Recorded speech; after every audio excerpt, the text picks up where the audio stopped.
Hello everybody and welcome to another episode of OK Boomer, OK Zoomer. I am your host, Ghantt Chart, and with me off in the distance, not showing his face, he is camera shy, is DaddySquatch.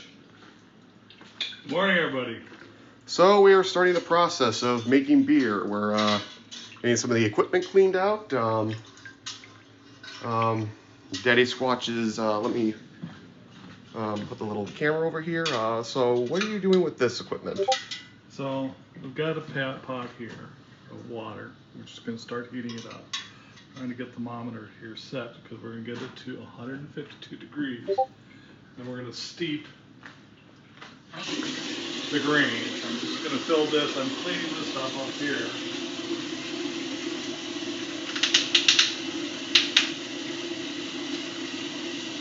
A little bit of an iodine solution. Okay. And what this is doing is it's killing the germs. Bacteria in beer making is bad. Yeah. So what we want to do is make sure everything is clean. So I'm going to let that go. We got the stove going here.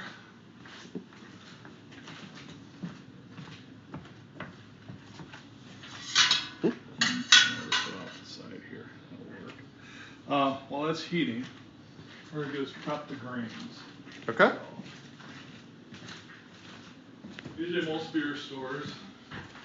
Oh, okay. Stay over here. Right. Here. Right. Most beer stores, they'll get you, when you buy a kit, they're going to give you your material for making the beer. In this case here, we have grains. We have dried beer extract, hops, and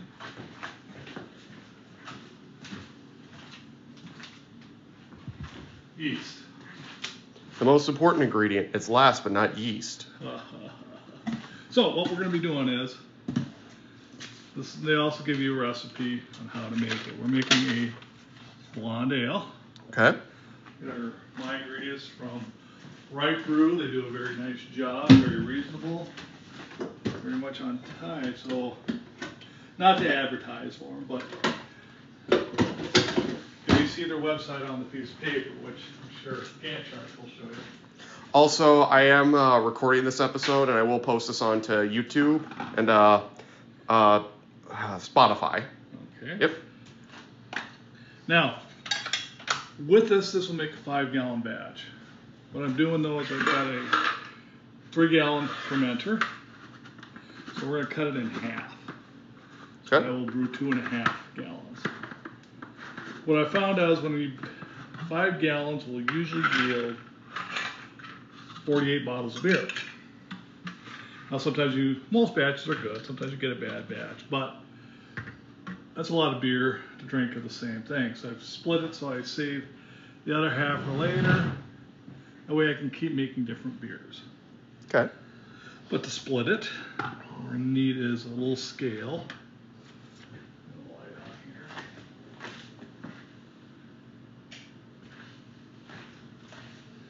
You can get these at Harbor Freight for $8 or $9. I won't say what they probably are used for, but I use it for my beer. So maybe Ghantt Chart come over here. Okay. And down here you can see, okay, so it's 0 now. So I zeroed everything out. And the grains are, let's see, I've got 1 pound of caramel 10L. So we're going to take 8 ounces of that. We've got the scale, and I'll pour until we get to, I hope 9 ounces. And we'll find out.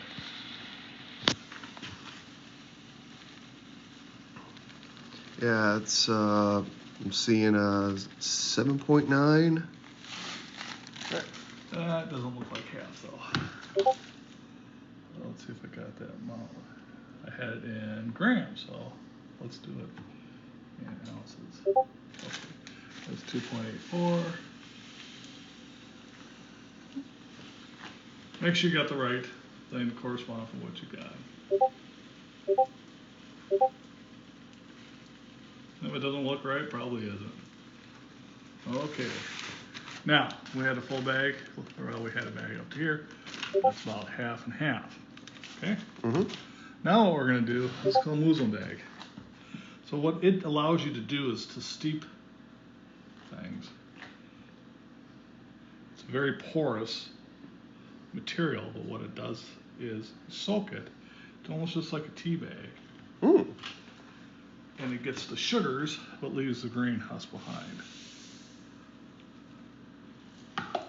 That's a quick and easy way of doing that. But you get a nice little ball like this. Mm-hmm. And what I do here is I'll twist it. I'll tie it in a knot down here. Kind of reminds me of the. You ever watch iCarly? No. There was like an episode where Sam had a weapon that was basically a sock full of butter. Oh. Different. Okay, so right now we are at 80. We'll turn up the heat a little bit. Let's just get it moving. So, big key thing is we'll get that set. Now, I am changing up. They gave in the kit. They gave us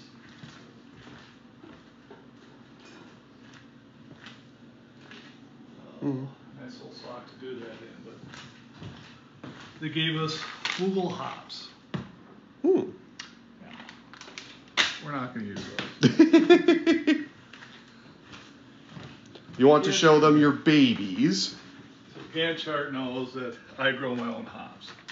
And so we're going to be using a very special breed of hops. Now the recipe calls for, I believe it's 1 ounce of hops.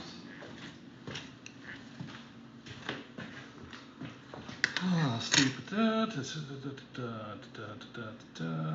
and 1 ounce of hops. We are going to use 1 ounce of hops. So we're actually going to double the amount of hops that we are using. These are very mild hop, but have a unique taste. So I'm going to do that. Okay, so we'll do a ½ ounce hops at the beginning of the boil, and at about 10 minutes of the boil, we will add another ½ ounce. Okay. So, how are any tips for any people who are thinking about growing their own chippies or Chinooks or? Oh, hops? Don't buy them. I made a mistake a long time ago. Here, again, just smell that. Whew. That's skunk weed, all right. It's not skunk weed. It's good old-fashioned hops. Now, it's interesting. An ounce of hops. We need a ½ ounce. This is why you don't grow your own hops. It takes a lot of work just to get a ½ ounce of hops. That's probably about 5 minutes of picking. Mm. Okay, that bag right there cost me $1.99. Mm. That's why it's just probably better just to buy the hops. However, these hops you can't buy. These are a unique breed that we are testing. Okay. And with us testing it, let's see how they work. So they're a unique breed that you have. Yes. Do you have any, what are you planning on naming them? Don't know yet. How about Beelzebub's Kale? No. Oh, Mr. Ghantt Chart, you're evil.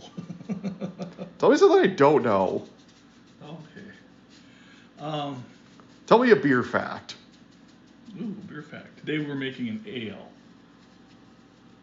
So what is the difference between an ale and a lager? The yeast. Ah. So ales are what they call top fermenting yeast. They can ferment at warmer temperatures. We'll be fermenting that's in the room temperature and stuff. our lagers use bottom fermenting yeast, which is more of a cold temperature fermentation. The yeast that you get, or the beer that you get from lagering, is a lot smoother beer. That's why people prefer more of the lagers. Mm.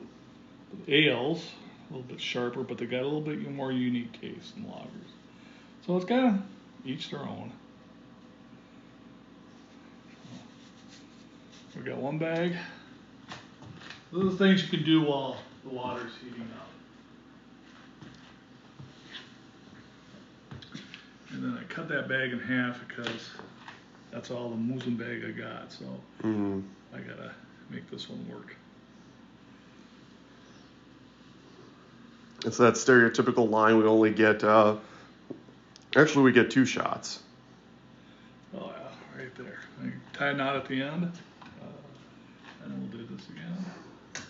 All right.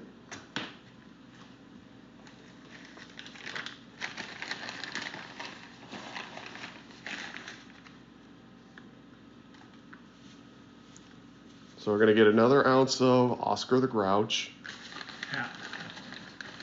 Half an ounce. This gets right at the end. Okay. Why do you call it Oscar the Grouch? I just tried to come up with names. You said it's a unique breed.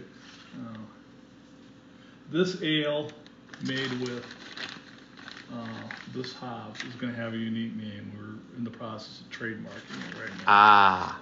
That's why names and stuff like that you don't know.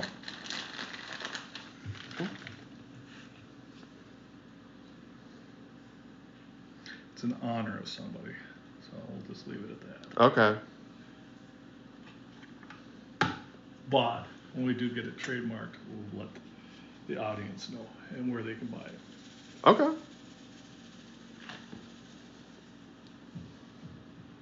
It's not going to be a strong beer. It's not going to be like your IPAs, which I know only some people like IPAs. I love IPAs. You know why? Why? Uses a lot of hops. So you got to buy hops.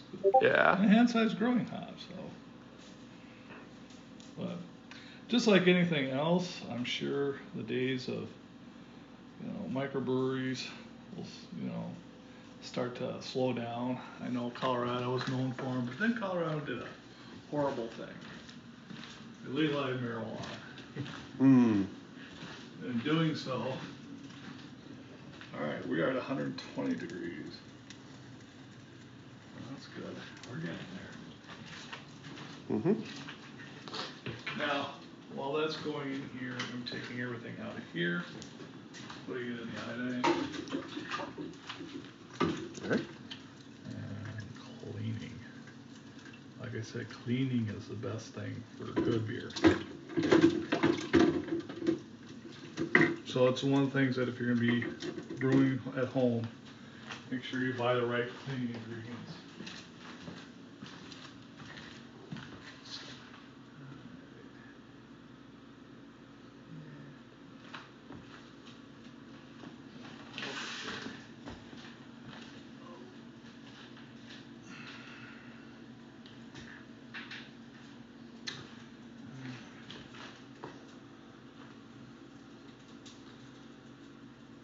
Let's see what we do next.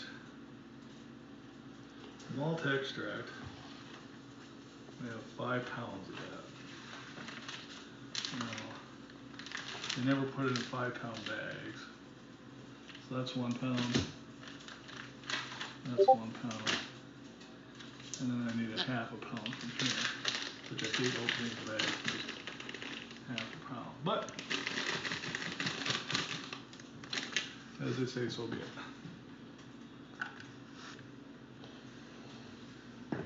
So as you can see, the scale, kind of handy to have around. It's going to have to come to half a pound, which is how many ounces? It would be 4 ounces. 8 ounces. There we go.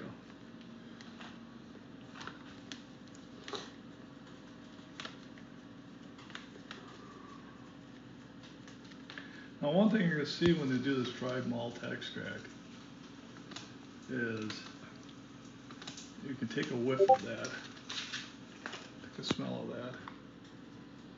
Whew. Explain the smell. Smells kind of like vanilla-y.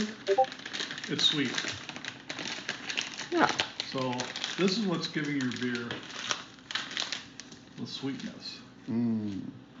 Or gives it the flavor, the sugar that you need to ferment.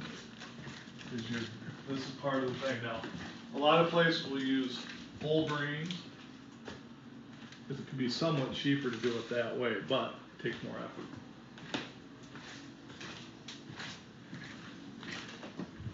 Okay, so we're going to get to 152. We're coasting up to about 140. I'm going to start throttling back the temperature. Don't overshoot it. It's all about giving that proper temperature for the yeast to do its thing. Yep. Well, the yeast is later.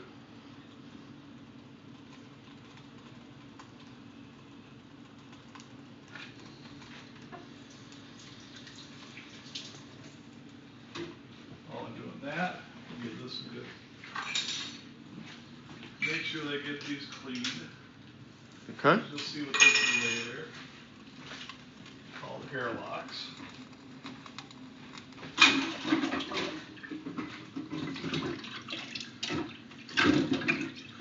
This is what we'll need when we're fermenting. Okay. Doing that.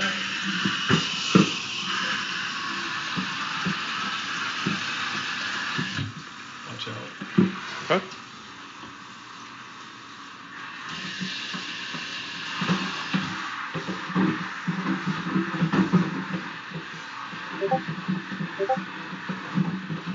Now you can ferment in buckets, other containers, carboys, all that.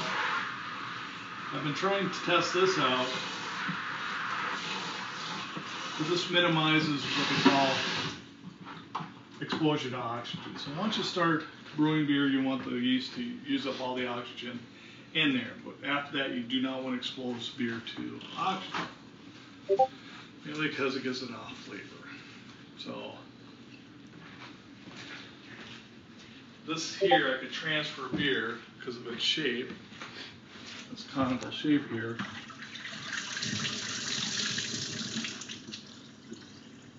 So all the nasty stuff is going to fall down here.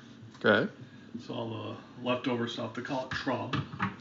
All the trub will come to the bottom. And then what we do, there's in here, I'm sorry. So double trouble, boiling double. I have a trub tub at the bottom.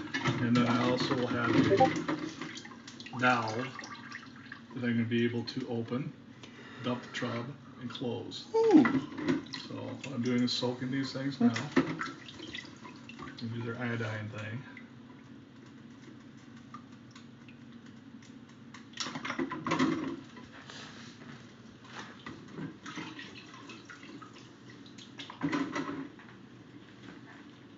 Okay, let's take temperature. Okay. Yep. One moment. Alright, we're at just about 150. I'm going to put this down a little bit more.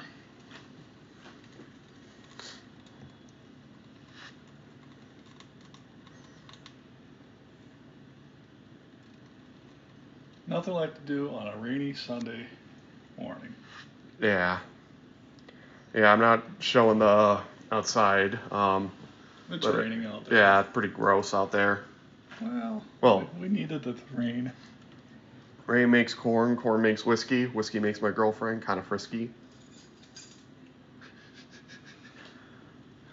Rain is a good thing. Alright.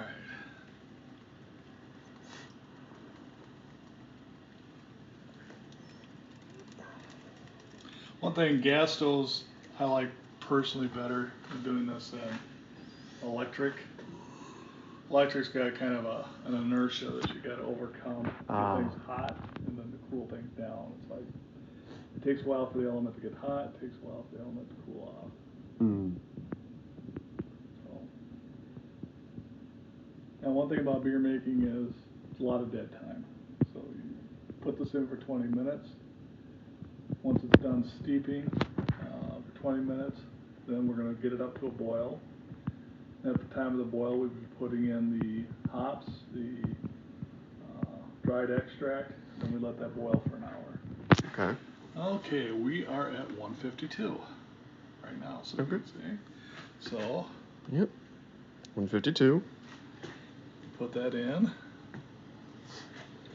And what I do here is just give it a little tie around the side. You want to keep it off the bottom, doesn't scorch it.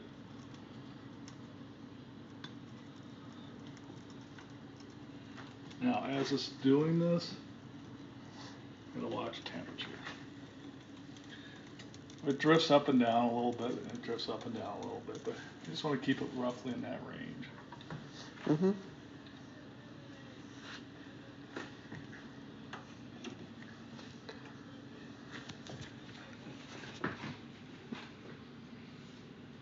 Now, other people do different things for like steeping or like this. They'll actually use specialized coolers they built. They've got a fill nozzle in them. And they're able to do it, same thing with just a cooler. Okay, so we're at 1120 and 1140. We will continue to our boiling. Okay. All right, our hops are ready. That's good. Again, dead time. Good time to always make sure you clean things. So, what you're basically saying is that if somebody needs to, clean. Sorry. What's that? Nothing.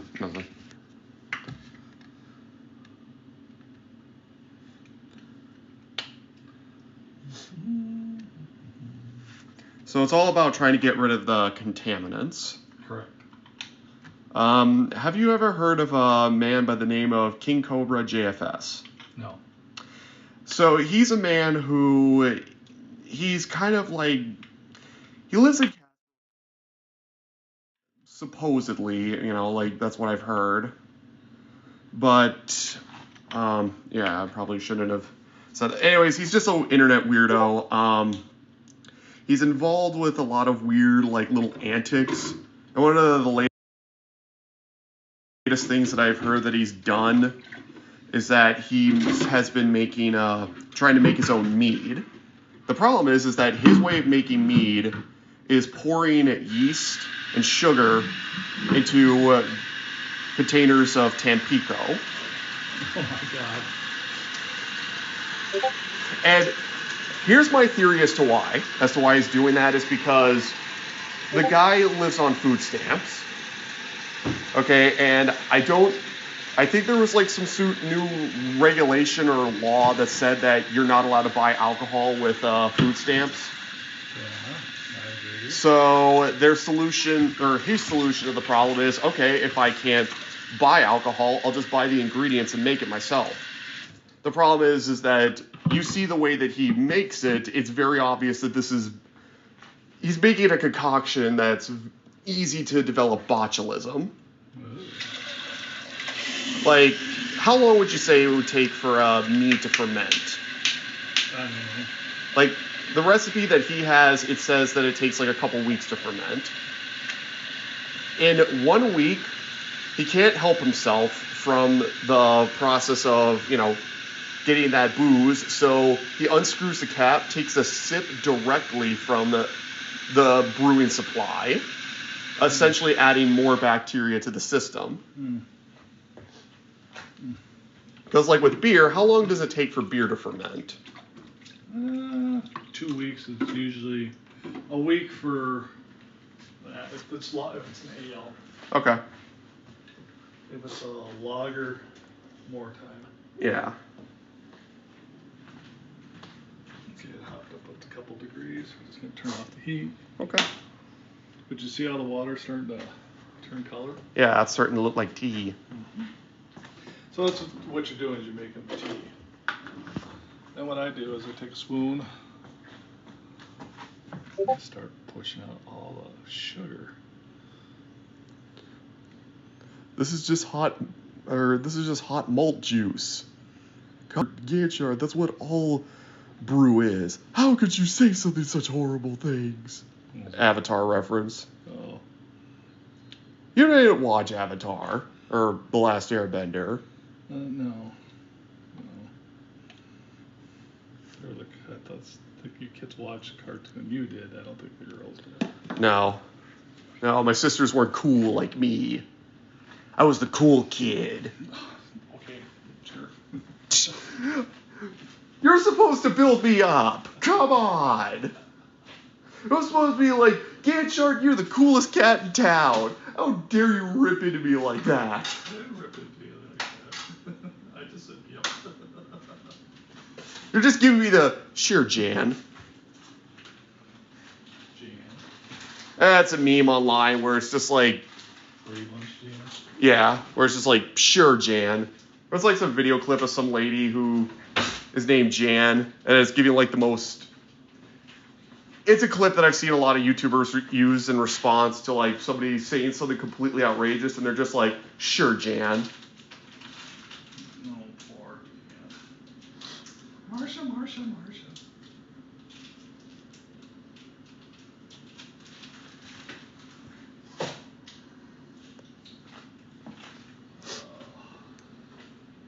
How are we doing there?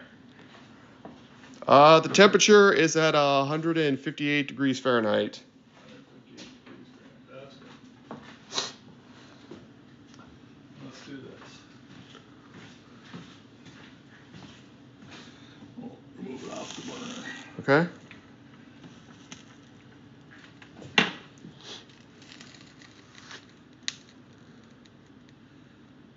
See, that's what I mean by inertia burner. Mm. They heat up and then don't cool down.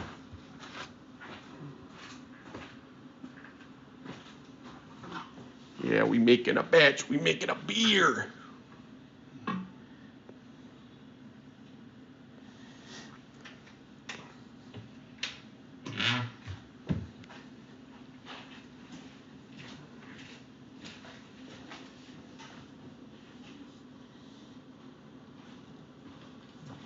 So, this is our daily reminder that drink responsibly.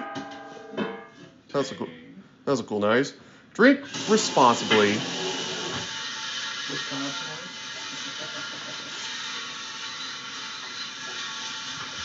Yeah, drink responsibly. Well, you don't want to drink, in excess or do some crazy, kooky stuff. Remember, I gave up drinking for good. Now I just drink for bad. Yeah, it was just weird, like, who are you? That is some BS. That is some high-quality, grass-fed BS. You didn't give up drinking. What were we doing yesterday? We were at the microbreweries. Brewery. Thank you. We only drink 2 beers in over a 2-hour period. Yes. That's because we were drink responsibly. That's right. Well, he does. This is our official stance. Don't drink while driving. And I don't drink while driving. I do go walk to the bars and then get drunk. Well, shouldn't do that either. You never know who's on the road. Takes advantage of young men. How we doing? We are at, still at 158. All right, I'll take a little bit to cool down a little bit. Okay. Actually 156 now. Oh. That's cool. Because you're a cool guy. Hey.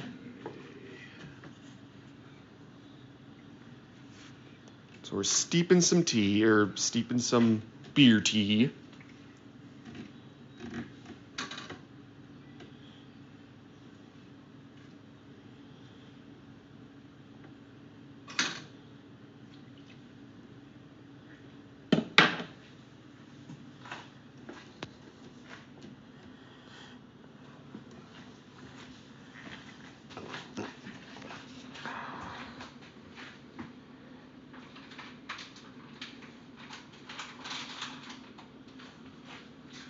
Now, one thing we are going to do is, at 1 hour time frame, we'll start boiling. Once the boil's going, we're going to prep the yeast. Okay. So one thing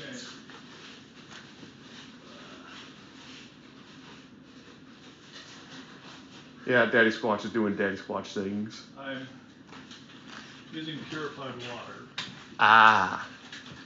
for the yeast. Yeast is not like chlorine, so never put yeast into direct water that comes from the tap that's been treated with chlorine. So, I do have kind of a goofy story about that. So, as a kid, DaddySquatch, decided to get me as a gift, like, I think it was like some sort of fish tank, but it had like these creatures inside of it. No, he didn't buy me sea monkeys. What he bought me were like these weird creatures that you buy and you put into like water, and they're supposed to be cool because they're like creatures that come from the days of dinosaurs. I'm like, oh man, that sounds cool. I want to see these little creatures. I forget what they're called. Sea monkeys. They're not sea monkeys. Yes, they are. They were not sea monkeys. Well, it's called something else, but they call them sea monkeys.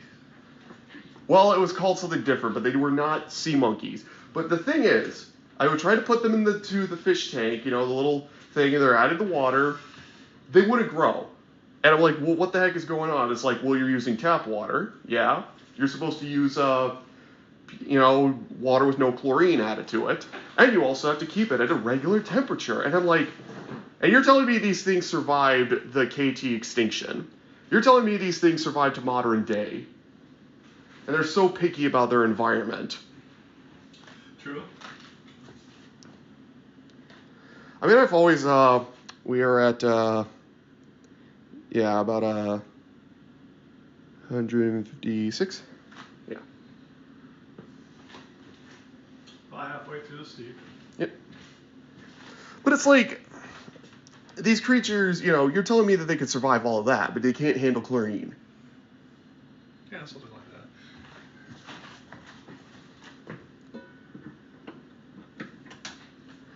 It's kind of like how people talk about, like, with the Loch Ness Monster.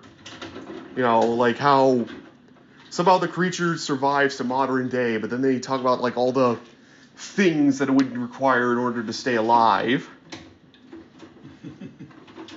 Oh, yeah. It's like, well, if it's a plesiosaur, why doesn't it surface to the water? Are plesiosaurs like air breathing? Yes. Yeah, they were air breathers. They're also like, they're airbenders. I thought you said you weren't a fan of Avatar.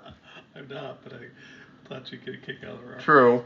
But, like, so, the other thing, too, about the Loch Ness Monster, yes, I'm going on a tangent while we're watching the Beer Steep, is that they say, like, there's underwater caves for them to be in. And it's like, the loch is one of the most extensively explored water, area. If they had any underwater caves, we would have known about it. Mm-hmm. And I think, like, they also said the amount of fish that's in the loch wouldn't be enough to even feed one plesiosaur. Plus, plesiosaurs are more tropical animals. They don't like the cold, murky Scottish waters. Well, who does? I don't. I mean, Scottish murky water, that could be a name for a beer. Scottish murky water could be also words in a police song.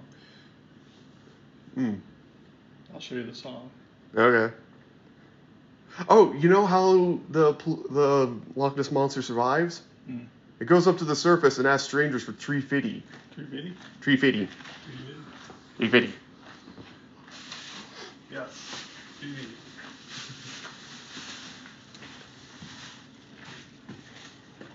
So if you were to go into a microbrewery right now and they're brewing some beer, this is what you'd be smelling. You smell the grains. That smells good.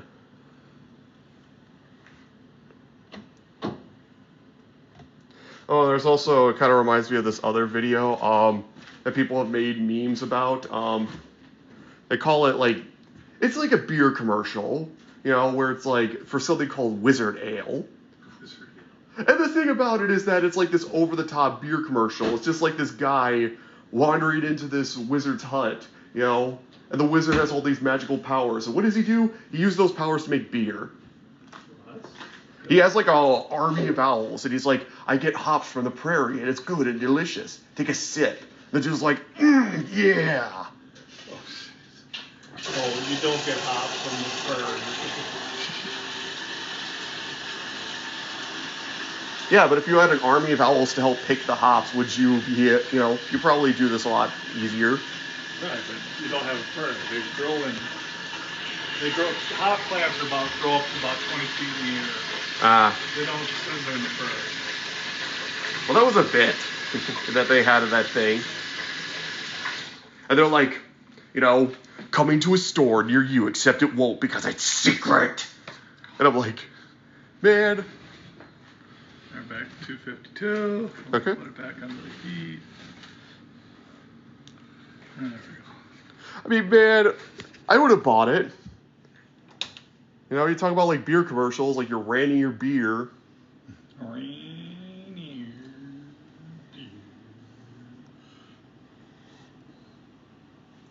Yeah, or doing things like Food Emporium. You ever heard of Food Emporium? I've heard of Spatula Land.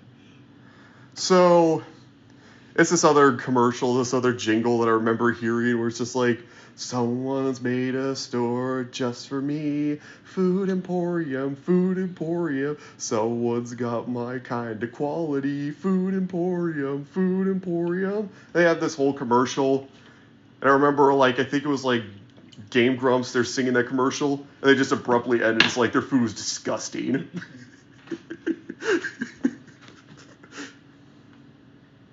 What other jingles do you remember from your, from the days of old, as we'll call it?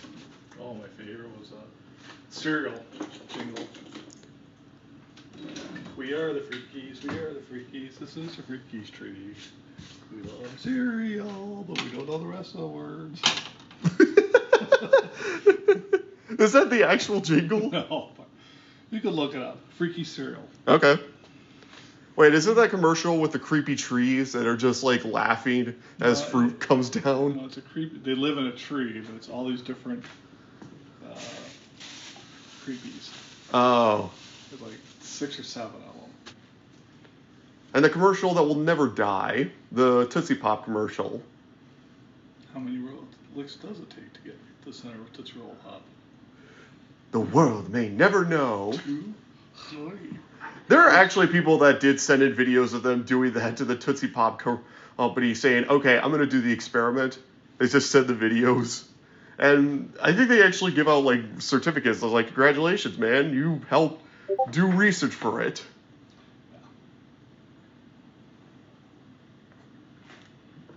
Well, let's see. We got 3 more minutes. Kind of reminds me of like, you ever heard of Ig Nobel prizes? We're just going on tangents while we're waiting for the beer to brew. I've noticed that, yes. You're on a tangent.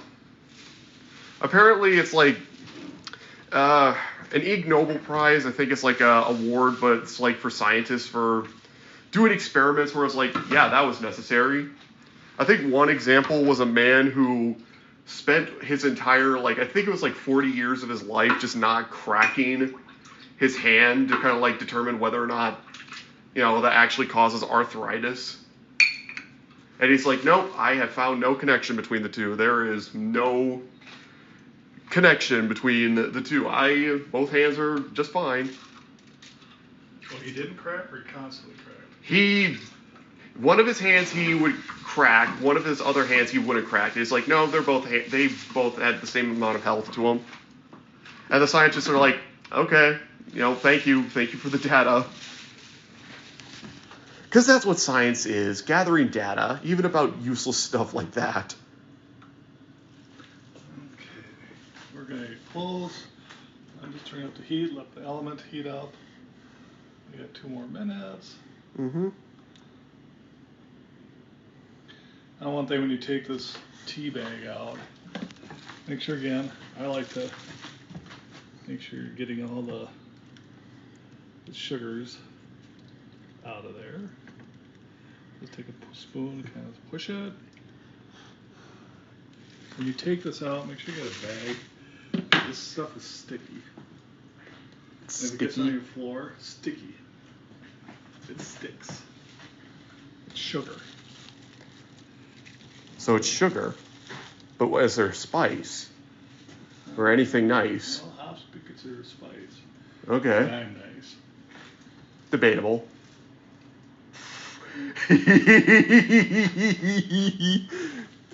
DaddySquatch just give you like, you little shit. Yeah, that sums it up.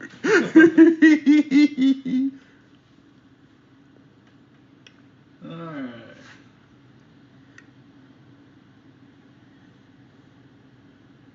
Now pretty much the thermometer, after we get done with this, we don't need it anymore until we're ready to pitch the yeast. Okay. Because now we do is boil and then simmer. Alright.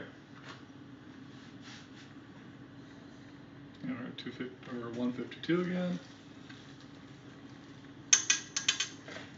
And we'll put that in our heating bucket.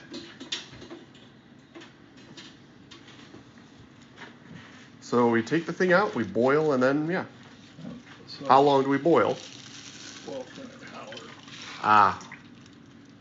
Hold it open. Okay. Okay. Now, when you do full grain or whole grain stuff, there is ways that you can recycle the spent grains instead of throwing it away. Because usually you have 20 or 30 pounds, not just 8 ounces of it. So when I'm brewing with my friends, when we're doing the big kits, which is a 1-barrel system, I would go through 20 or 30 pounds of grain. Do you mind if I use the bathroom? You can hold the camera. Thank you. Yeah. Okay, let's watch Colin go to the bathroom. Yeah, just talk to the audience. All right. I'll just go into the bathroom. We'll let the beer here start to boil. So you can see it's got a nice golden color from the grains. Pretty much the material we put in there will give it still that color. So it's not going to be a dark color. Again, the color in most beers are going to be from the grains and how they're roasted. So you get Guinness. When you get the grains, it almost looks like cocoa beans because it's been roasted over dark, over fire that's generated by peat moss. Peat moss makes kind of a black smoke, so it gives it kind of a dark coffee taste almost, or appearance. So that's why it's dark beer. Believe it or not, like I've said before, Guinness is a light beer. It's low in calories and low in alcohol, but very tasty. I like it.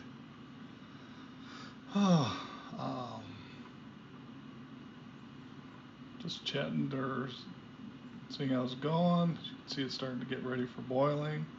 So, just in preparation of this, we'll get our grains.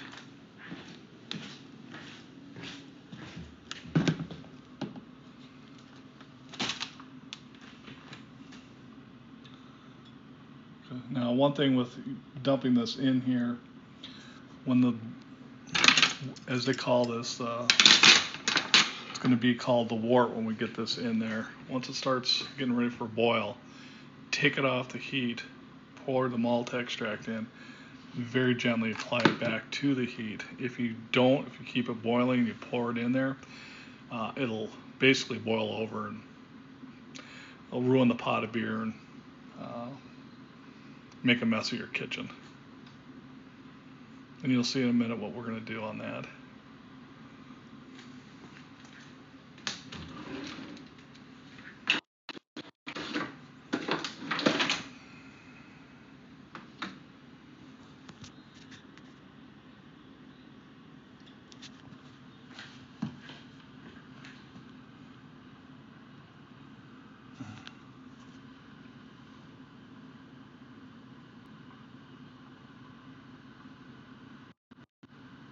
There we go.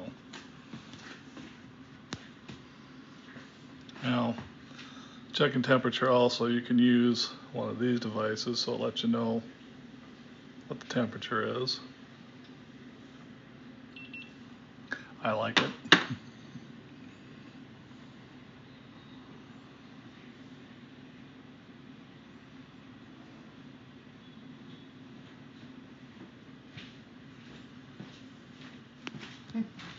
So, yeah, sorry about that. Yeah, I was an idiot. I thought that with the camera I could see the chat. I could see that there are 3 members. I quickly checked my laptop, and yes, confirming that yes, we are recording this, which we will be able to do this. I was able to get some, quick messages, some quick quick chats from people like Wawin. Thanks again for joining us for the stream, man.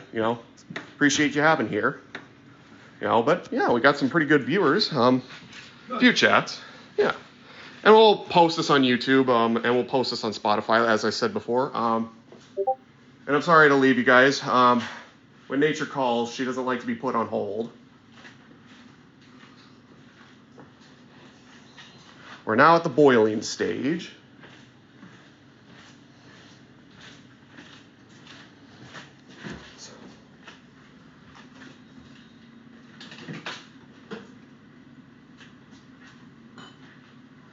Yeah, I'm wondering if I could probably pull my laptop over here.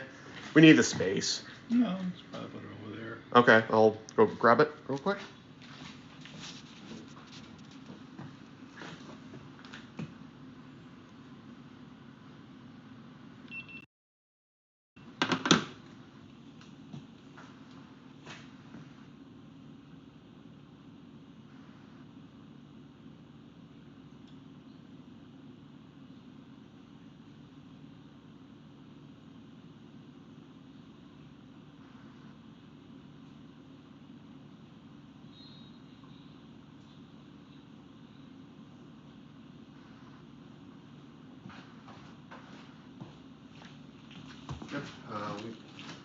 We want this.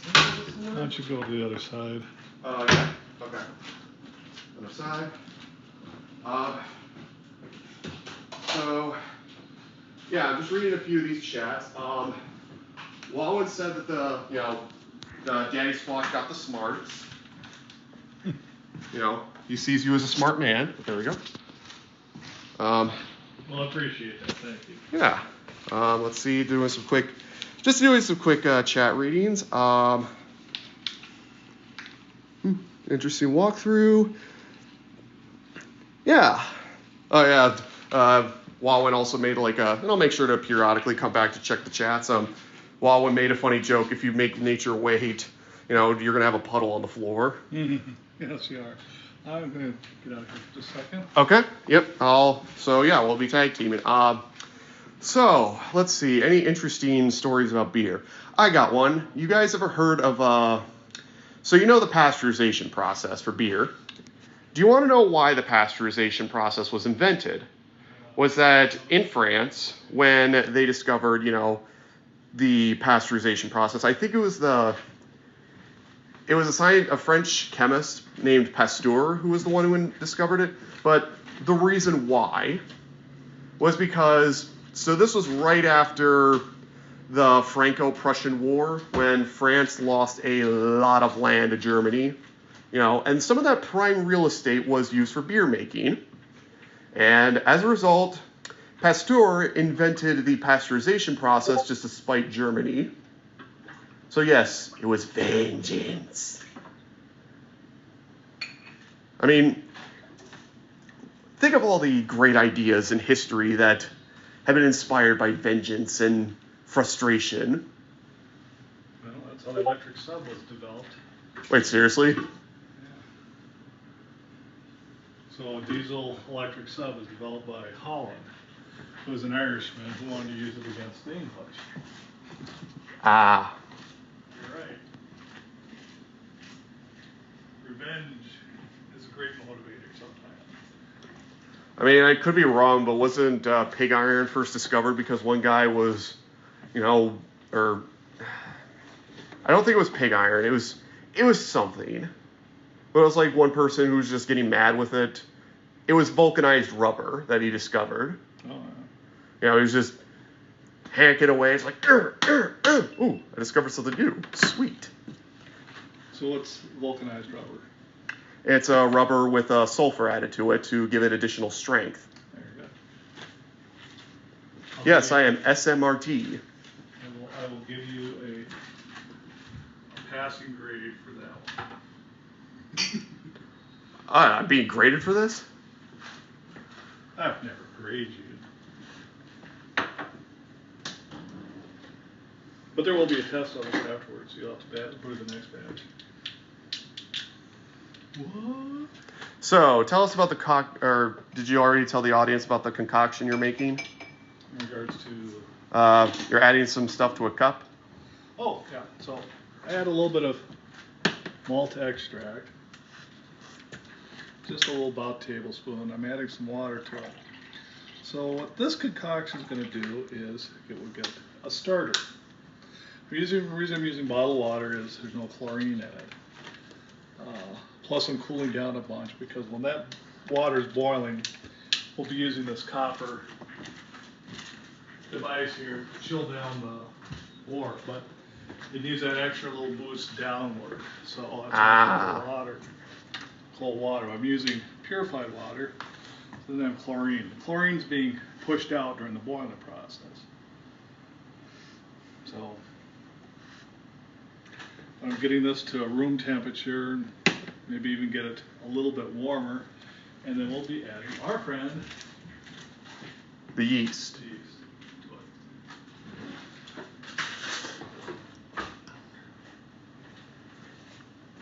Oh yeah, Walwyn also said that they're also considering beer making as a new hobby. Oh, that's great. Lots of stuff online as far as learning how to do it. It's not hard, but I would also look on Marketplace and just type in beer making equipment. And there's a lot of people that get into beer making, and there's a lot of people that get out of beer making. And it's a very inexpensive way to buy the equipment you need to make beer. But primarily, you're going to need a stainless steel tub or two for the boiling. If you're doing a 5-gallon batch, you want a 6-gallon tub, like I'm doing here. This is a 3-gallon because I'm only doing 2.5. But you can get all sorts of different kits. I actually started out with Mr. Beer, which is a little plastic thing that you'd get the stuff in there, you'd let it ferment, and you'd get the beer out. And it was actually pretty good. And then a friend of mine said, "Oh, you should get up to the better stuff." So that's what I'm doing. So there's going to be little techniques that I do, kind of learn from other brew makers. And that's the one thing is that leverage from other people that are brewing beer. See what they do to, their tricks to the trade. I know there's a guy at work, he's been brewing beer, but he always has problems, and I keep sharing with him, this is what I do, and this is how I get out of it. And he said last time he's brewed beer, it's a very successful brew session. It's a lot of fun, he said. So. Yeah, But there's a lot of user groups too. A bunch of boomers on Facebook that I'm sure will be willing to tell you all the tricks in trade. Well, of course. What's interesting is that I'm going to double check the computer for a moment. I was going to say, like I said, you've got a recipe kit here. You can show your camera on it. Yeah. Yeah, so you got the recipe kit, but then this is a good place to get inexpensive supplies. They send it, or you can pick it up, carry it. But I like they've been always good to me. One question that Walwyn has is like, what's the most unusual beer you guys have had? I think you've told in another episode that gross orange beer. Oh, yeah, it was not a very good beer. It was like an orange ale. It's like somebody took and put, and I know it's probably at this time now it's like a sour beer or whatever. I'm not a fan of the sour beers and stuff. That would probably be the most unusual one I've had. I would say for me the weirdest beer, although it's a pretty good beer, the by the Great Lakes Brewing Company, the Edmund Fitzgerald. Mostly because I never think that you would add like chocolate and coffee pieces to a beer to give it that bitter taste, but it tastes pretty decently. Well, there's believe it or not, I think it was Rogue Brewery out in Oregon. I think they had a fish ale, which they put some fish stuff in the beer. And I'm like, oh my. I didn't even try it. I just said no. No. What, they put fish sticks in it? Oh, I don't know. They put fish sticks in it. Are you a gay fish? Oh. Oh, I think that was what? South Park. Yeah.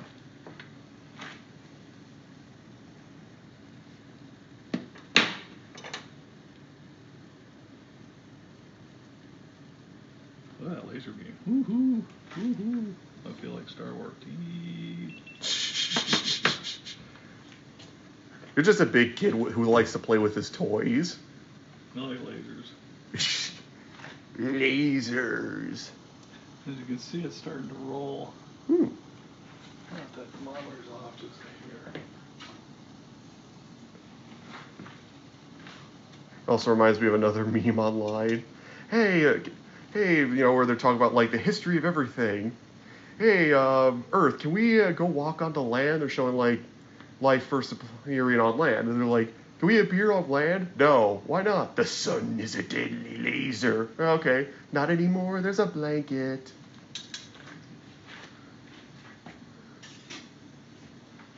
There's a lot of different memes of that. Like, they're talking about like, hey, try to, sum up the history of the entire world. Okay, we gotta boil. We gotta boil. So, what we're gonna do now, like I said, it's just starting to boil. There we go. We do not put the malt extract in while it's boiling. So, we will put the malt extract in.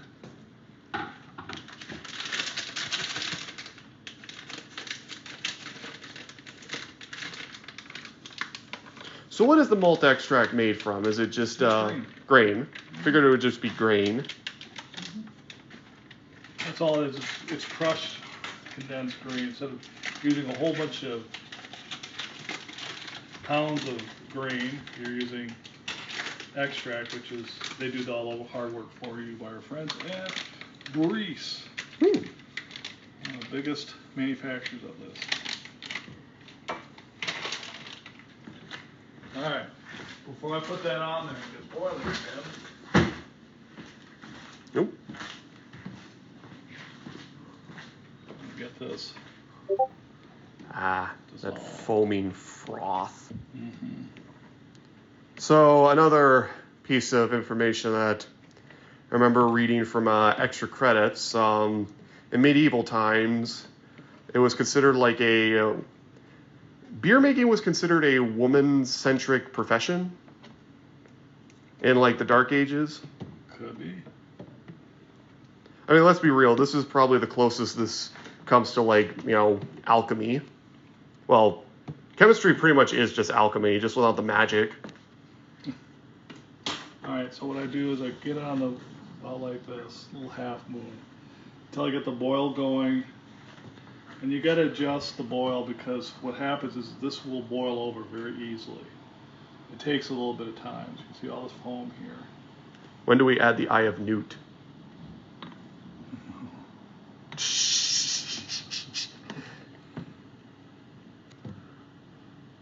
I am your son. You are my son. Okay, so as you can see, this is, now that we've added the malt extract, it just doesn't go right back to a boil. You change the properties of the water. So it takes a little more energy to get it back up. But this is the one I'm going to tell, of all the things in beer making, this is the one you really got to pay attention to because you can make a mess quick. And then you've lost all the money you've invested into there. Plus, you're going to be spending an afternoon cleaning the kitchen. Ah.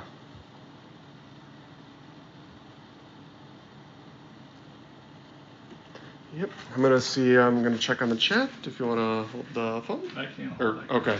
Yeah, just One moment. I'm gonna double check the chat. Oh yeah.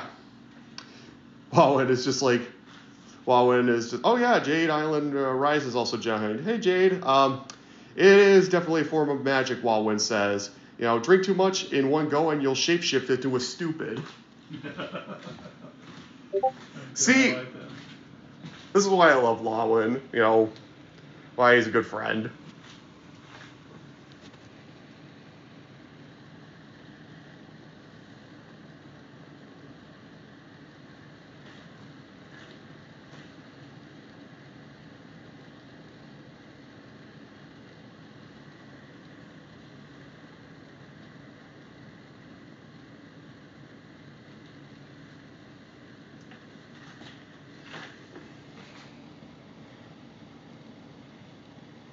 He has that wit.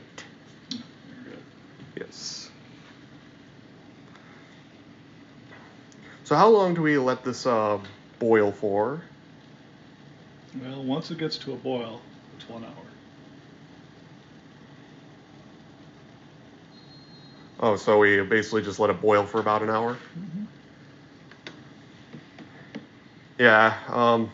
Well, we'll play it by ear, but I imagine like. I'll tell you what we could do is we could take a break and then re-engage 15 after we get the boil established. Then we'll re-engage 15 minutes, and that's when. Otherwise, it's just watching beer boil. Okay. So, yeah. So we'll so basically give like a 15-minute break. Once it starts boiling. Okay. Once it starts boiling. Because this is one thing you want to get some of this foam. Yeah. Off the top. So there is a process. Or. I got a few more things. So this also reminds me of another thing that would happen in high school where we're making like essays about like, you know, we had to do like some research about like what we should expect for when we're going into college. And there was one student who just kept making this meme over and over again where they're just like, X is just as much of art as it is a science. What? Like, they would just be like, you know, balancing time is just as much of an art as it is a science. X is also just as much of an art as it is a science. Beer making is just as much of an art as it is a science. Art and science is just as much of it as an art as it is a science. Got it.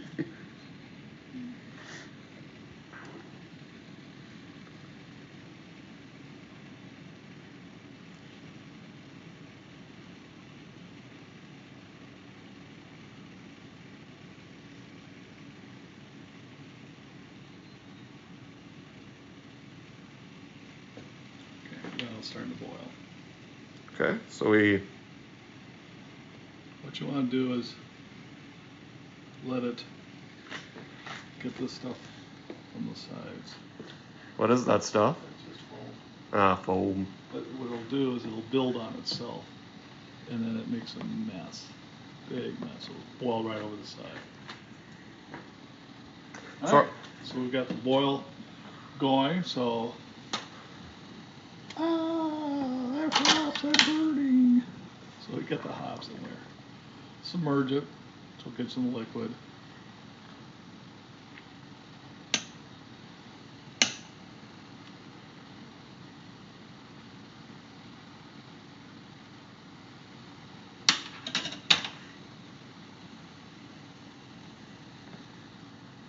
Now again, what hops are going to do for your beer is it does twofold things. One, it's a bittering agent.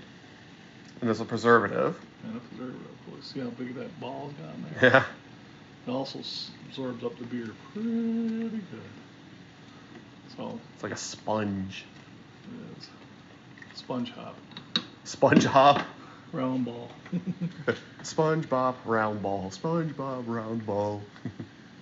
Alright, so we're set. We won't need, this is going to sit down and boil for that. So let's take a half hour. Okay. And then Half hour, and then we'll reconvene. Yeah, 12, 35. So 12 o'clock we got boil. So 12:45 we'll reconvene. Okay, 12:45. We'll see you guys then. Let's all go to the lobby. Let's all go to the lobby. We're back.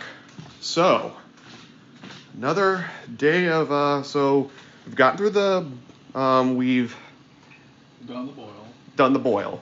We have 15 more minutes, but this is kind of the crucial point. First of all, I'm adding a tablet of what's called whirl flock. Okay. What whirl flock does, if you put it in, you gotta put it in 15 minutes before the end of your boil. But it takes a lot of the sediment and the heavy stuff in your beer and it makes it float to the bottom so you can strain it out. Okay. I love that you gave it this long story, about how important it is to plop. Nice thing, this is our cooling element. We've been doing cool the wort so we can pitch it, but 15 minutes before the end, you put it in here.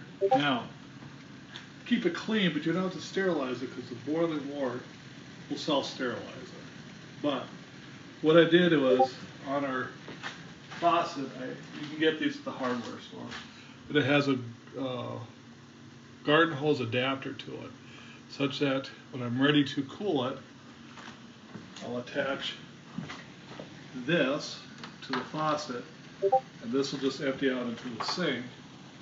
And then what that does is it helps me cool the wort. Ooh. And let's be radiator. That's what you call it, the wort? The wort right now is that. The hops in there. It's not fermented. But Ah. in 5 minutes, I'll be putting in the last of the hops.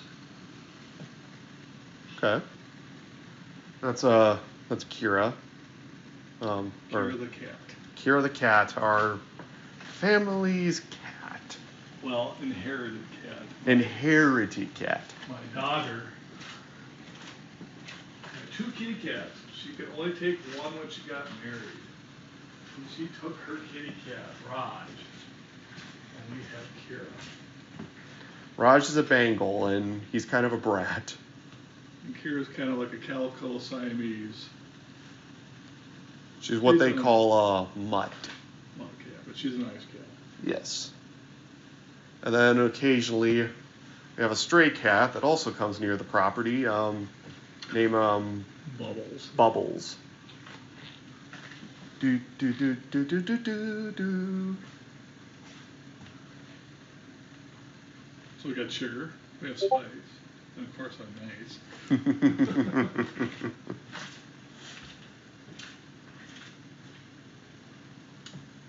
I think we also got some extra followers from our stream. So yeah, today's a pretty good day. Well, good. It's always a good day to make beer. Yeah.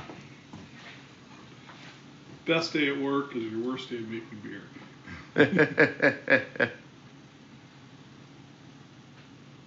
All right, let's. It's kind of fun when you get some friends together and make a batch and split it up. Yeah. But you can have all sorts of different things. We have traditions with when we make our big batch of beer. It usually takes us 4 to 6 hours to do it. And one of my friends that's involved with it is very big into Scotch. So he always has a bottle of fine Scotch that we get to sample from. Ooh. We've asked him a couple of times to bring something. He said, nah, you guys have no taste in Scotch. Oh, I don't know what to get. So I'm like, okay, whatever. Now, the one thing, I make my cooling tool, either get stainless or copper. I prefer copper. It's better heat transfer material than stainless. But also, the copper in the beer gives it a flavor. You'll actually see high-end or old type of brewing stills at breweries made out of copper. And there was a reason the copper helped give the beer a little bit of a taste.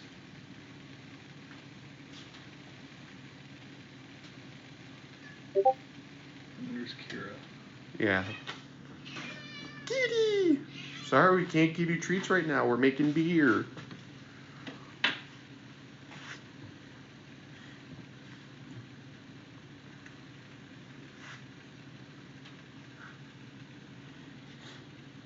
Kira, what are you doing? I have to sterilize that damn thing. Cat. We love you, Kira, but we got to keep it sterilized. All right. Sterilized. I'm gonna double check if there's any. Oh yeah, Jade is just like, kitty. So I sterilized my fermenter, and this is what the fermenter, over the next week, the wort will be in there. It's at room temperature, but you'll see at the bottom is a device to help clean it. So as the beer ferments, solids drop out of the beer and they float to the bottom. You don't want those in your bottle of beer, so you got to empty those out. You can either transfer beer from one fermenter to a secondary fermenter, or you could use this device that dumps that out. I prefer doing the dumping, just less transfer of beer. Okay. All right.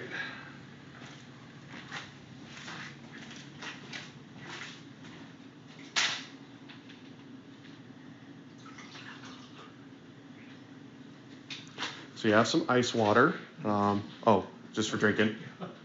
I was just like, oh, is this a big important step? It's like, no, it's just, I just need something to drink. Just need a little bit of water. Stay hydrated, everybody.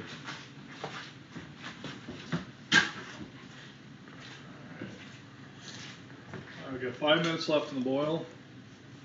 Last hot bag. Let's just give it some extra flavor. Steep it. We'll steep it.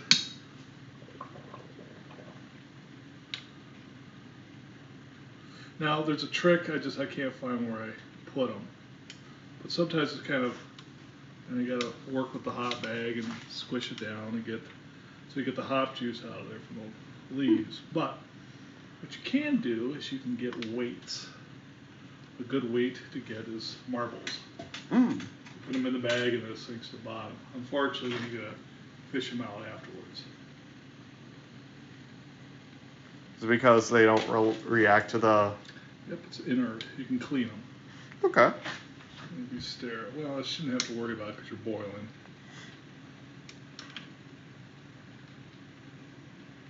But a lot of people, sometimes they'll dump their bag out with the marbles into it. And you know what they call those brewers? What? Brewers that lost some marbles. Oh my God. I am your son, you are my dad. And we both have a love for dumb puns.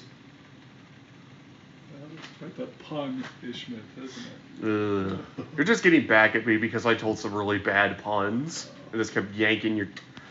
What is it? Jerking your chain? Yanking. I remember it was like this one green text post from Red X, who is another good YouTuber.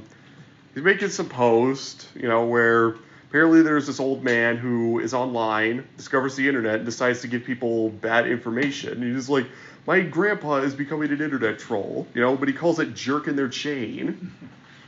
It's like, you're just an internet troll. It's like, no.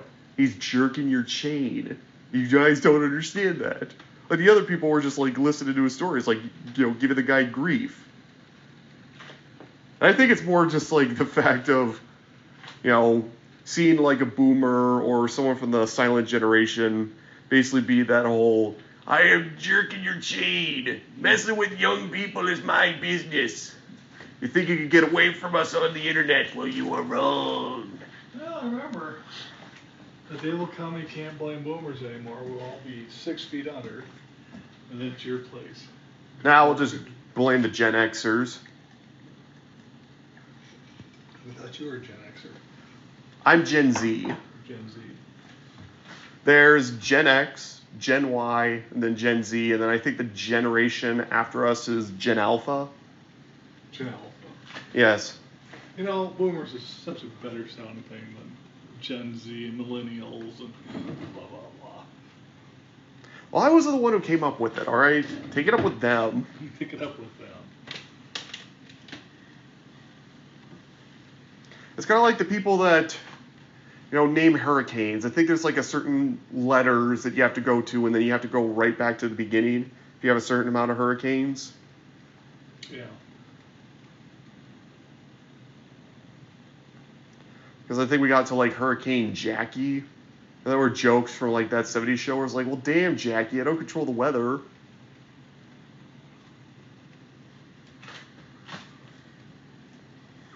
That's sad because that group in that 70s show, right when I was going to high school, if you were to literally go back to that, it was right there. Yeah. So you have a fond nostalgia for it. Oh, yeah. We didn't have the internet. We didn't have... You did have the internet. Oh, we did have the internet, but not to the degree you have it today.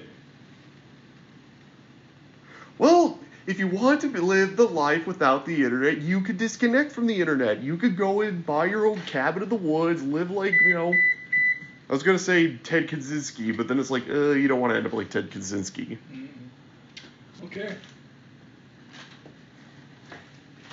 And come on, that's here.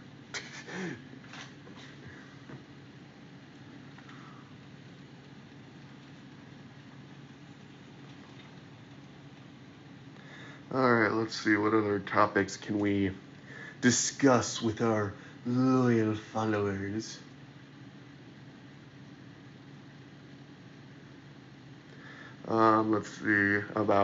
Let's see. What about beer?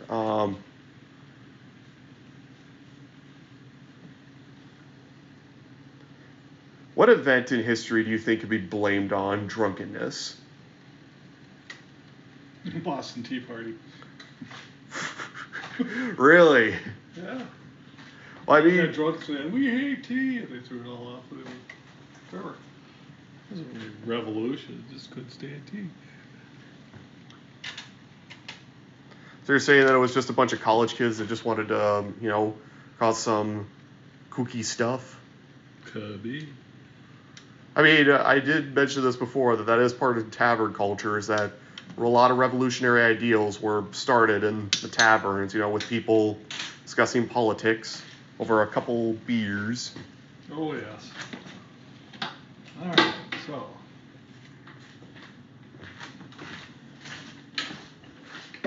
So now we're at the cooling stage.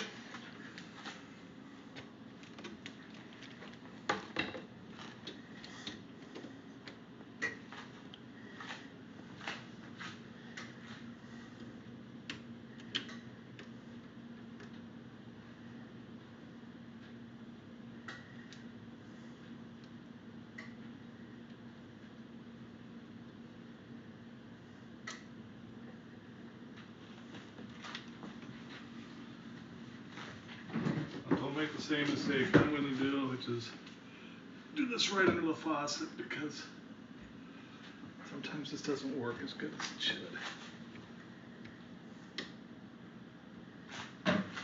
Oh.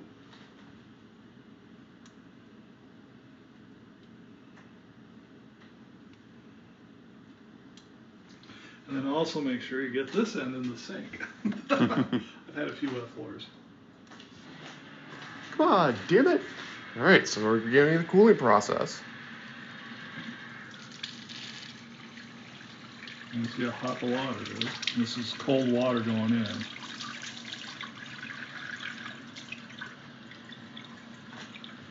Now, the thermometer should be...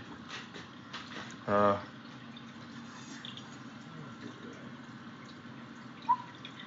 thank you. Ideally, I want to get this down to 80 degrees. Okay. And we're at, kind of hard to see. Okay,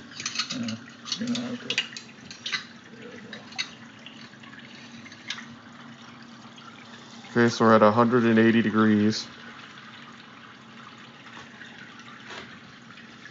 All right, let's see if we got any other comments from our lovely fans. Oh,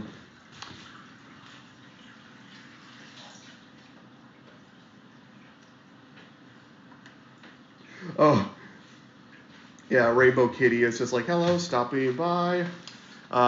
Another person by the name of Rainbow Kitty is like, what witchcraft is going on here? We're brewing beer.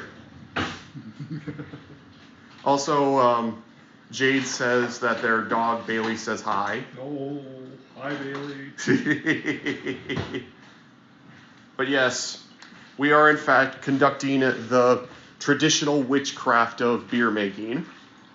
As I think I've mentioned before in the last stream, in our last part, the wizard who makes wizard ale.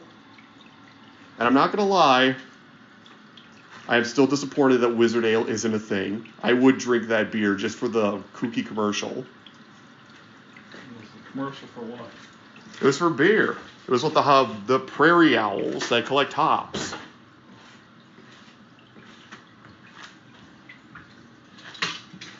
You okay there, DaddySquatch? Yeah, I mixed that up just so it helps the cooling process. We've got down to 150 degrees. It's important that you chill this as fast as possible because the intent is you want to strain this, and then once it's strained, then we'll strain as we're putting it in the fermenter. Okay. We want to pitch the yeast seed because there's actual yeast in the atmosphere. I will post a picture for our next episode of the final product. You know, before the episode begins. It's sort of like, ooh, we got 5 followers. Oh, how many people do we got? We got oh, yeah. Yeah, we got a lot of followers. Thanks, guys. I hope you're enjoying it. I hope you're enjoying our kooky adventure. And like I said before, we'll post the full episode on YouTube and Spotify if you guys missed anything.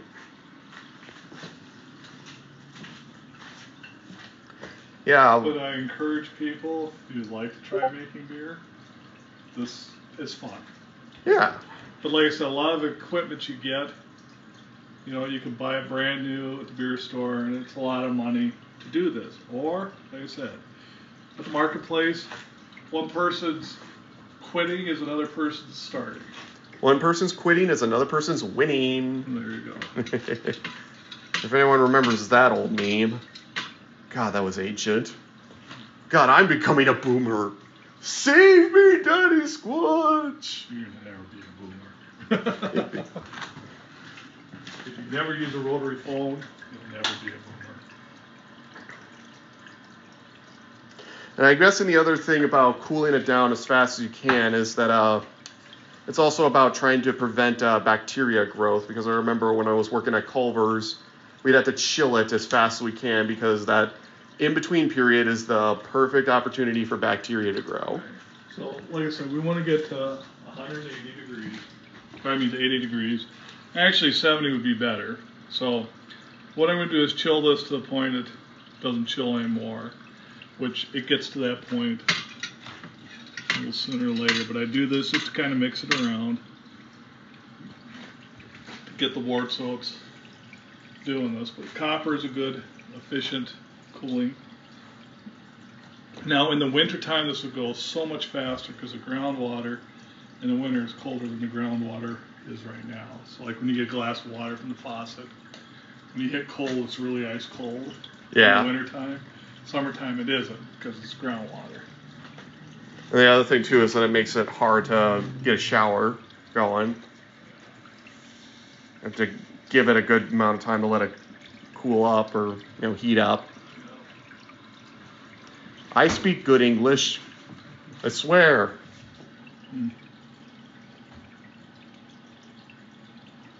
But you could see we took it from 212 or up here down to here in a matter of about 5 minutes. So it's interesting how quickly you can cool it, but then it takes a while for it to get that last little bit.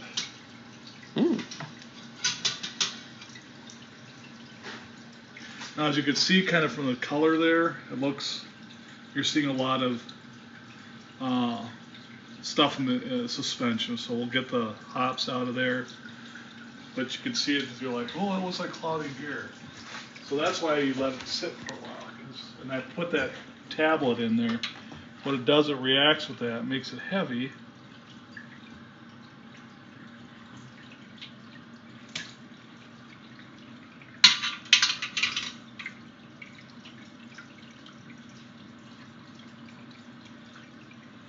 And so during the fermentation time, it's going to go to the bottom of the fermenter. And that's why it's tapered. So the good beer goes to the top, and the sediment goes to the bottom. The crud. The trub. I like my term better. No, DaddySquatch is like, no, you got to use the proper terminology. That's right. German purity law. The 1516 states only 4 things in a beer: Yeast, barley, hops, and water. That's it. They didn't say how you can mix it. That's how the Germans kept the purity of their beer. They took it seriously. They call them the Munich laws, I've heard. And then, of course, they make wheat beer. You're like, what? What about corn beer? Corn beer? I use corn sugar. Now, for all those Bud Light commercials making fun of Miller using corn sugar, just to let you know that those commercials were heavily slanted, I guess, because Budweiser uses rice sugar, not corn sugar, rice sugar. And they have the ingredients on there. Rice sugar, corn sugar are two what they call adjuncts that add sugar to the beer, which makes it ferment, but doesn't change the color. So a lot of people don't like dark beer, especially in a lager. Sponge boy me, Bob. We need to add this secret ingredient. What is it? Rice sugar.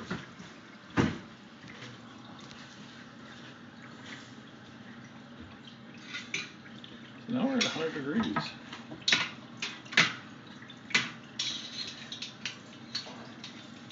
That's when we add the yeast and then, we strain it out first. Strain it out. So, you can see you're going to hold this while I dump that. You're going to have to put the phone down for a second.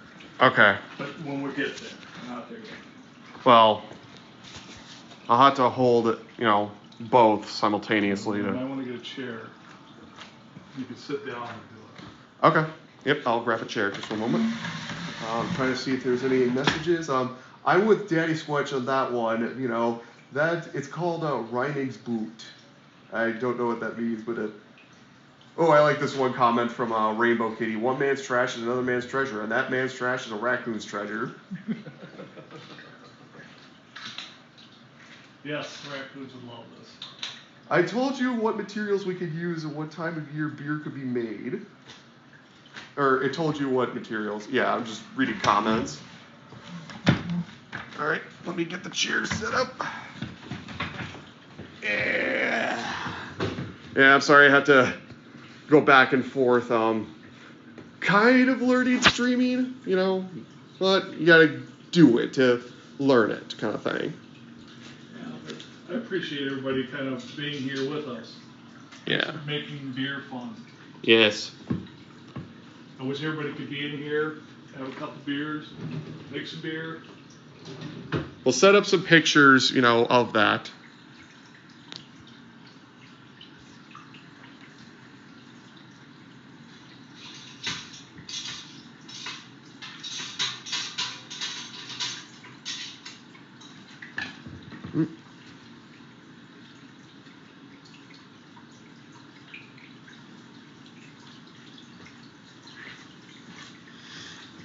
This is one little stat. But for every gallon of beer, it takes 5 gallons of water to make it. As you can see right here. That's one thing I'd like to see if we could do while making beers, like recycling. So, this will be the interesting part. So,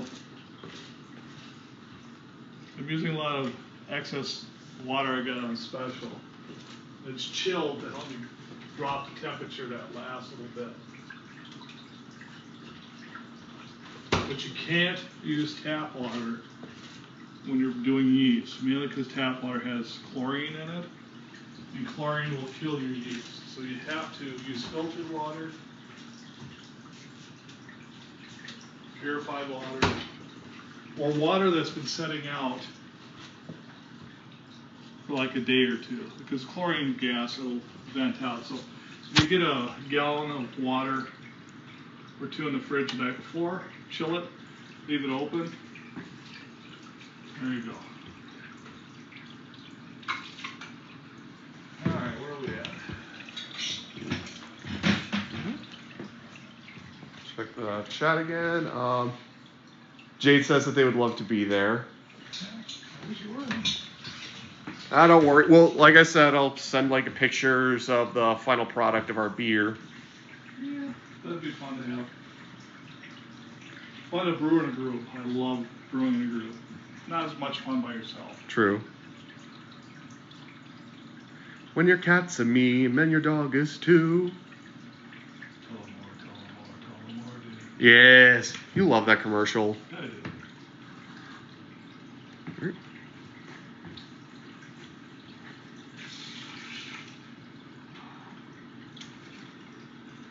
By the way, wort is very sticky. Ah.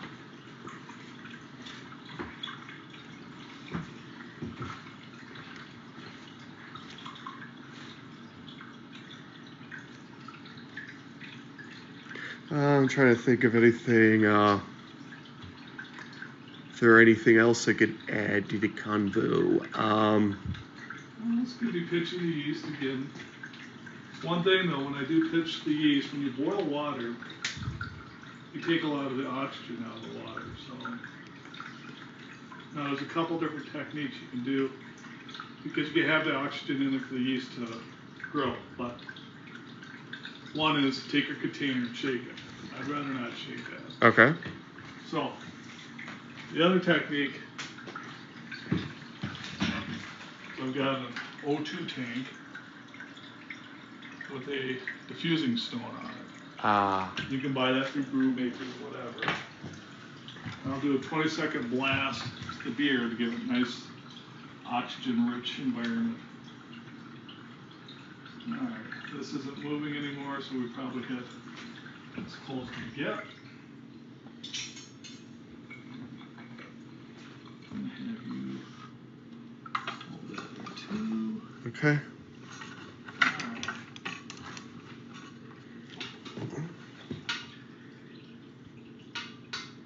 So, that's what people get scared, but this is what it looks like now. Ooh. And it doesn't look like fun beer. This is where it takes a little time. We're going to do an initial strain.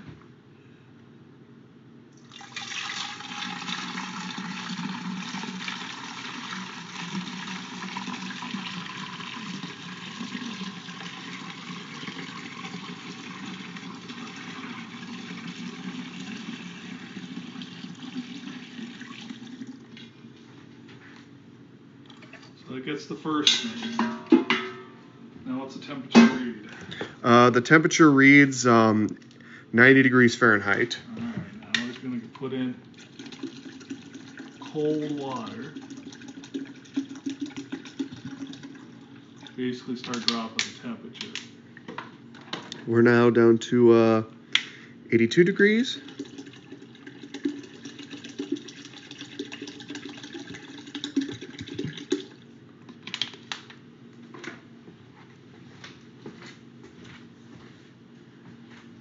Oh, wait, what temperature? 80 degrees.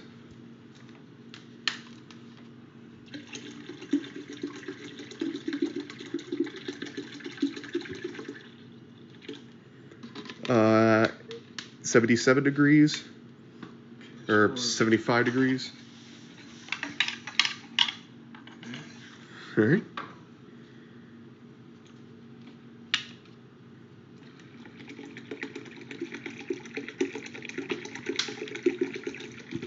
Okay, that should be 70.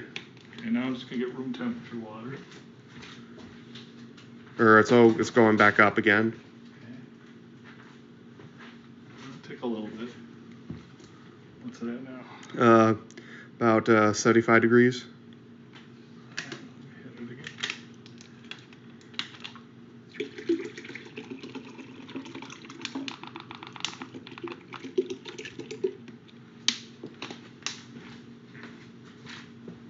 We'll stir it a little bit. So here's a fun beer fact about ancient beer. You know, when the Sumerians would make the beer, you know, obviously they would have that crud in there, but they wouldn't get rid of it. Instead, they would just have like a straw, and they would just kind of like drink through it, the mash. Yeah. Yuck. What's that?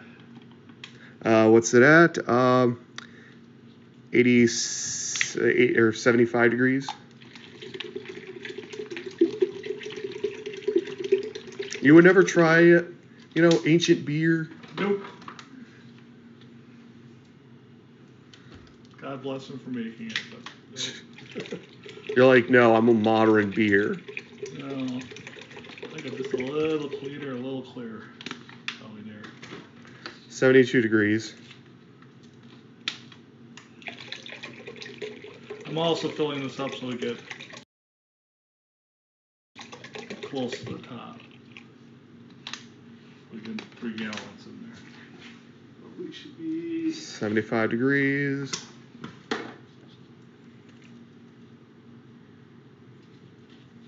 Let's see if I can get it. One more cooler.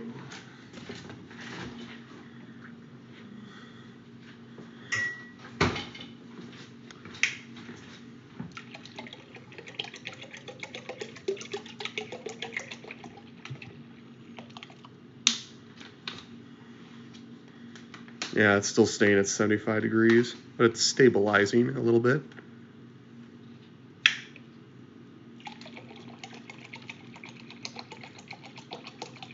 That's it. All right, let's say about 72 degrees. Perfect.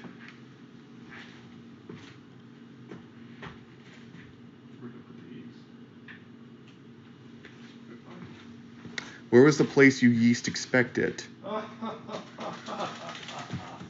So that's another thing that DaddySquatch and I hate.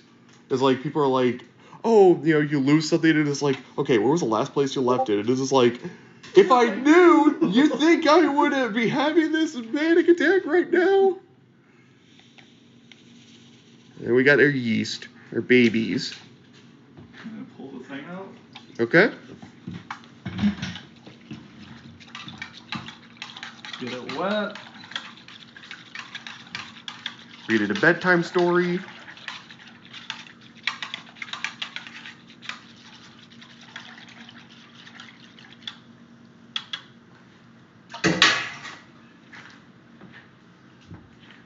And I'll put the thermometer over here. Alright, I'm gonna have a little bit of good old fashioned O2.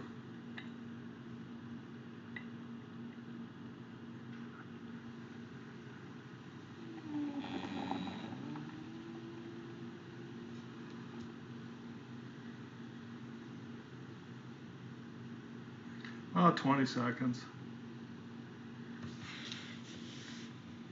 Do do do do do do do do do do do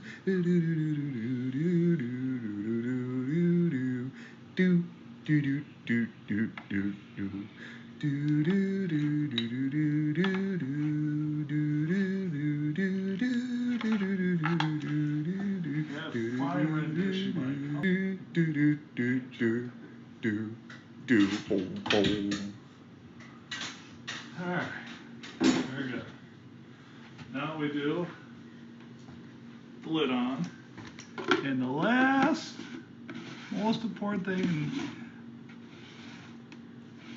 we gotta get this in a nice area to ferment. Okay, let me move the chair out of the way.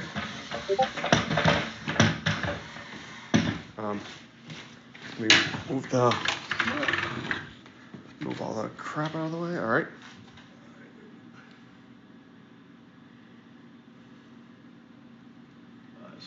Spilled it, not leaking.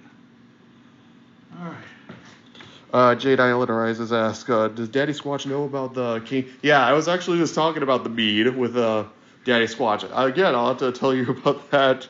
Yeah, Jade is like, oh, I told my dad about it, and he's about to have a stroke. Yeah, I told him about it, and he's just like, dear God, why would you do that? Tell you what, how many of you guys would like to have me force DaddySquatch, and yes, I said force, to force him to watch the brew process of the King Cobra? Because I think I would like to hear DaddySquatch's expert opinion on that. Well, while you talk about that, this is an airlock. During the fermentation process, you generate a lot of gas. CO2. So let's get the gas out, but nothing back in. Very important that you do this. Now we got the fermenter. Now the last thing, I'll be back in a second, I have to go get it. Okay. We'll do.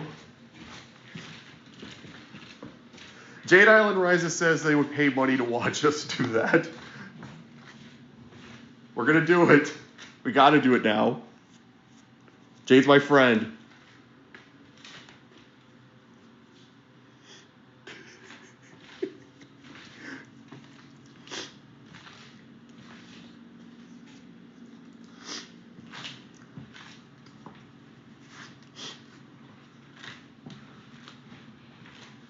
So even though we got shades in here, UV light is not good for brewing. Okay. So what I typically do, because I like to keep an eye on it, because it may boil over or whatever. But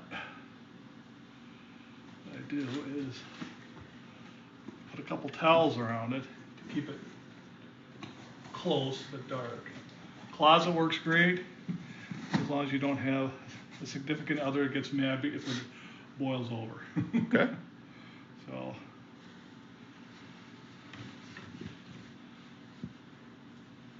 And for my next trick. Now what you're going to watch is this airlock, because once it starts the fermenting process, that's going to bubble. It's going to keep bubbling like this, and it starts bubbling very fast or whatever. It'll make a mess, guaranteed. So you want to keep an eye on it. 2 weeks, we'll be bottling. And that'll be another episode. Okay. Well, I still think that we should do the episode that I suggested. Sure, we can do that between while we're waiting to So how long will this thing be fermenting for? 2 weeks. All right, 2 weeks. So yeah, that is how you make beer. Is there anything else you want to add to the conversation, DaddySquatch? Give it a try. It's fun. All right. Well, thank you again, guys, for watching this. And like I said, I'll post this episode on Spotify and YouTube. We hope to have new episodes of this kind of stuff. And yeah, it seems that a lot of people enjoy this. So yeah, let's see you guys again and take care. Bye. Okay, this is one day after we brewed the beer. And as you can see, this is what you want to see from your airlock when you're brewing. That the yeast is taking good hold. It's fermenting and it's producing a lot of carbon dioxide gas. And as you can see, it's a pretty aggressive bubble there. So that means the yeast is doing its job and it's fermenting the beer currently. And this usually lasts for about 5 days to a week. And then it slows down. Then you know once the bubbles are done, that your fermentation is complete. And then you can start letting it settle a little bit and then think about bottling your beer.